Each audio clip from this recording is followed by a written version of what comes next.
things to help with that. Now, when you go back at the end of June, you're going to fit these people with these prosthetics. Now, how long are you planning on staying over there? Because isn't there some kind of, or I know there's got to be some kind of time where people have to get acclimated to these prostheses, and will you be over there to help, or will you have other people that help you with that?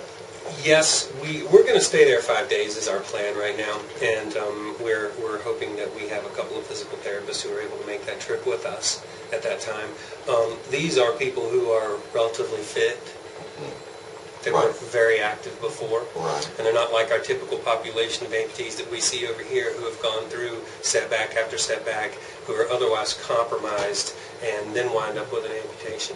These people were perfectly fine walking around one day, and then something falls on them, and it's a traumatic event that causes that loss of a limb. I believe these people. I see these kinds of people in my practice. We put the prosthesis on them, they just start walking. So they will need some physical therapy to assist them with, the how-tos and the routine of it, and what to be aware of, and what to watch out for, and what you need to do when, and what you need to do if, and things like that. And they'll need some basic gait training, but by and large, it's a very healthy, very active population. So we look for that part of it to not be a big deal, as long as we've made a pretty good, done a pretty good job with the shaping the mold and actually making the device fit. And that's where we get a little nervous. I mean, obviously, when we've got a month and a half in between fittings and all the logistics that we've had to deal with to try to make it happen, and being as far away from there as you are.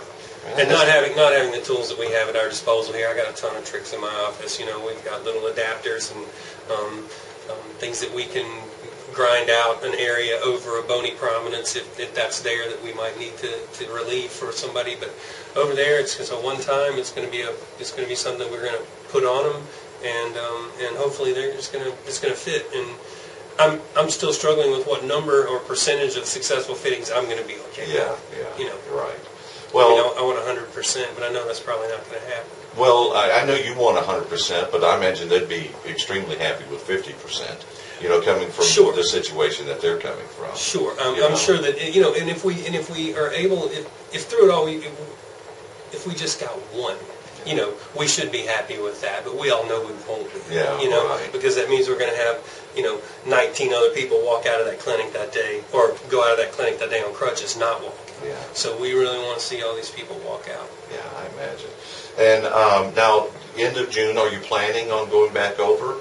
Any more time this year? Yeah, we just don't see any way we can leave this with just this one-time thing. Like I said, we kind of jumped in, and we've had faith that the money was going to come as in the form of donations later, and we're counting on the fact that this won't be the only time that we'll go over and do this. We really are hoping that we'll be able to provide a continuation of care for other people and for these people. I will say that there are several prosthetic labs that are being set up over there. They're in the process now of starting to fit people. But the need is so great that we're really not making a dent in there with 20 people. And so then, with them being new amputees, there are changes with their limbs, there are changes with their gait as they start to walk more. Their limb changes, their gait changes, and they need to be tweaked, adjusted, things like that. So we're planning to go back and make this a permanent. We're hoping that we just make this a permanent program. Thank you. A project. It's just going to be a permanent project.